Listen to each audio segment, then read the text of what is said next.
Hello mga kadresya! At dahil napapanahon ngayon sa social media ang ating pambato sa Olympics na si Carlos Yulo, tara punta muna tayo dito sa Yolo Hotdog. Take note, Yolo po ito, hindi Yulo. Katunog lang naman po. Order na nga kami ni Kisha ng aming kakainin. Yung kanya ay ang original hotdog at yung sa akin ay yung crab stick. No sugar din ang pinili namin. Yan ay ang mga iba't ibang klase ng corn dog. Very affordable naman yung kanilang presyo. Pero syempre dahil first time namin dito, tikman natin kung anong lasa ng kanilang corn dog.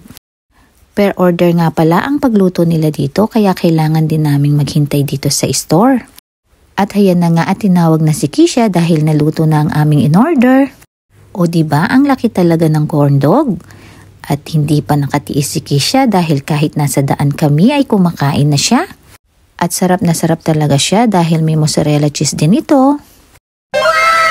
At ako rin naman ay kumagat na rin. Bago pa kami umalis dito sa parking. Siyempre kailangan din itong matikman ng aking darling. At obvious namang sarap na sarap ka. Oh no! At tsak babalik tayo sa Yolo.